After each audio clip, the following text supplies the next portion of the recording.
Well, it's a very interesting question. It's pretty, I guess it's a little bit crazy, but look, I think the underlying motivation is really to improve people's lives through the design of places.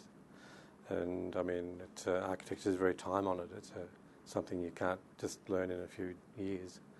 So it takes a few grey hairs from my experience anyway. It's taken me a fair while to get there to work out what to do and have confidence in doing that. I think it's challenging in terms of a whole lot of people that get involved. So it's very much a choreography of both people and space. You get to build ideas, which I think is really important. So you have an idea, and you get to build it, and I think that's a wonderful thing that happens. And then it involves a whole lot of emotions. You get really excited about something, you have elation, you've got the job, you get suspenseful. Will the client like it? And in the words of Rem Koolhaas, then the third one, of course, is disappointment or elation, depending upon whether the client likes the project. So, and every project's different.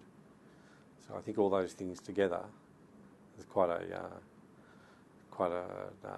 eclectic mix of drivers. Well, I think probably everybody underestimates the time involved. You know, it's a lifetime profession. It's not something that you can necessarily turn around. And I think also after six years of study and sometimes,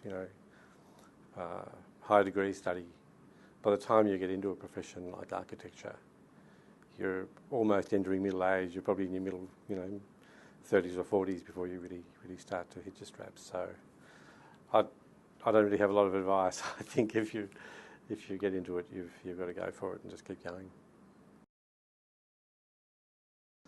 Yeah, well, that's an interesting one in terms of the whole debate about computers and communication and so on. But I mean, the essence is really about being able to think in 3 dimensions, and then 4 and 5 dimensions. So not only 3 dimensions physically, but I think also socially and politically and economically. So there's a multi-dimensional thinking there, and I think to then have a social conscience and multiply that with 3-dimensional thinking is the answer.